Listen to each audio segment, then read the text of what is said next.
Bismillahirrahmanirrahim.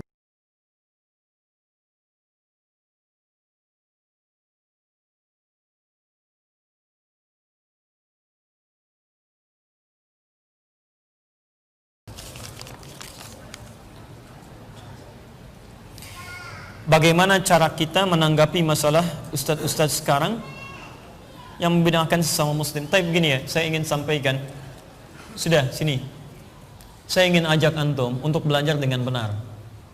Cara belajar dengan benar itu menghasilkan 4 hal utama. 1, menambah pemahaman. Quran surah ke-9 ayat 122. Wa ma kana lil mu'minuna liyanfiru kaffah falawla nafara min kulli firqatin minhum ta'ifah liyatafaqahu fid din. Paham? Jadi kalau antum belajar tapi pelajaran tidak memahamkan agama antum, ada yang salah dalam belajarnya. 2, meningkatkan iman. 3, meningkatkan ilmu. Ayatnya tadi Quran surah 58 ayat ke-11. Yang keempat, melahirkan akhlak. Dalilnya Quran surah kedua ayat 129 dan Quran surah kedua ayat 151. Karena Nabi ketika diutus mengajarkan pengetahuan bersumber dari Al-Quran, di akhirnya ditutup dengan kalimat akhlak. Quran surah 2 ayat 129. Rabbana wab'ats fihim rasulan minhum yatslu alaihim ayatika wa yu'allimuhumul kitaba wal hikmah wa yuzakkihim.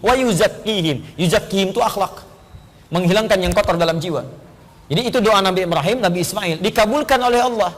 Dijawab di ayat 151-nya Al-Baqarah, Quran surah 2 ayat 151. Paling kanan, agak sedikit ke bawah. Ketika dikatakan kalimat jawabannya, disebutkan langsung akhlak nomor 2. Tadinya nomor 4, pindah ke nomor 2.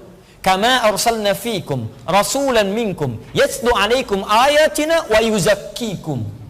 Ya, kami utus seorang rasul untuk menyampaikan ayat-ayat kami dan membersihkan jiwa kalian. Kata para ulama, membersihkan jiwa dimaksud adalah akhlak. Dari mana taunya? Hadis Nabi SAW, riwayat Imam Al-Baihaqi, ketika Nabi menyampaikan innama bu'itsu liutammima shalihal akhlak. Saya diutus oleh Allah Subhanahu wa taala, tujuan utamanya untuk menyempurnakan akhlak terbaik.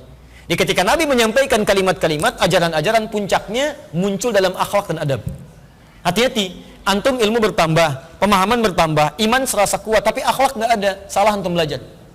Coba cek, dulu orang jahiliyah, kasar luar biasa, suka mencela, suka memukul, suka membunuh, pelitnya luar biasa. Maaf, ketika belajar dengan Nabi, kasar jadi lembut, mencela jadi mencintai, pukul jadi merangkul, yang pelit jadi orang paling luar biasa baiknya dan bisa berbagi dalam kebaikan.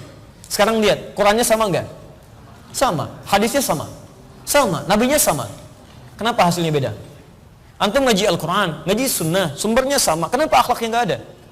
Ada sesuatu di situ yang berubah. Nah, di antara akhlak itu adalah 1, senantiasa menghadirkan kemuliaan-kemuliaan sikap baik dalam tutur ataupun sikap anggota tubuh kita saat menuntut ilmu. Sikap ini dibagi 2. Jika antum murid, maka sikap baik antum terhadap guru dan sesama murid. Jika antum guru, maka akhlak antum pun sesama guru dan kepada murid. Maka dari itu ketika para ulama membuat kitab tentang akhlak dalam belajar, akan menyebutkan 2 hal ini. Cari kitab namanya At-Tibyan fi Adab Hamalatil Quran, karangan Imam An-Nawawi.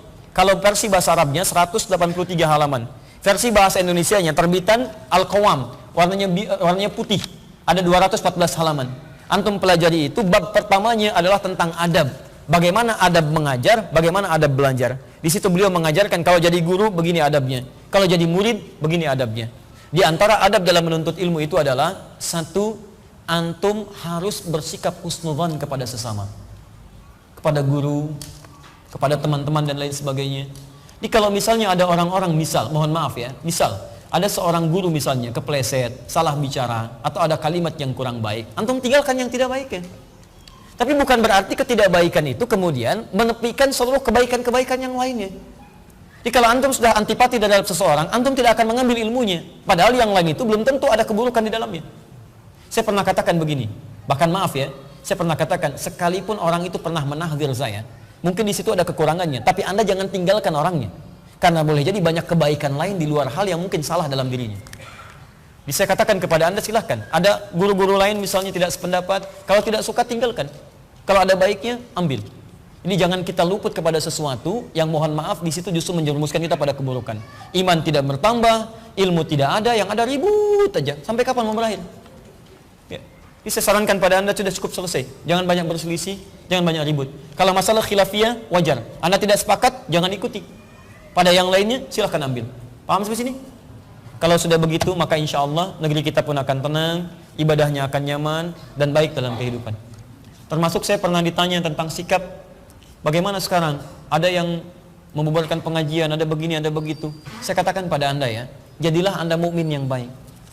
Mukmin yang baik itu bukan menjadi kompor saat ada dua orang mukmin berselisih. Mukmin baik itu mendamaikan keduanya. Lihat kalimatnya, lihat kalimat Qurannya juga mengatakan pada kita. Fa aslihu baina akhawaikum. Innamal mu'minuna ikhwah. Setiap orang beriman itu bersaudara. Ini yang dibubarkan mukmin, yang membubarkan mukmin, dua-duanya punya masalah. Kalau kita ingin masuk ke dalamnya, maka kita mendamaikan. Kalau tidak bisa mendamaikan, jangan mengkompori. Ini yang satu mencela yang ini, yang satu mencela yang ini. Satu bikin klarifikasi menyudutkan yang ini, yang ini menyudutkan yang ini. Kapan selesainya? Kenapa antum gak saling mendoakan? Duduk satu tempat, bicara yang baik-baik, selesai masalah. Daripada satu dua tidak pernah selesai dan selalu nanti seperti itu. Mulai sekarang tepikan yang tidak baik, ambil yang baik-baiknya. Dari manapun kemudian aliran itu ada, sepanjang dibenarkan oleh agama, masuk Ahlus Sunnah, ada kebaikannya ambil, tidak sepakat tinggalkan, dan selesai masalah kita. Jelas di sini? Alhamdulillah.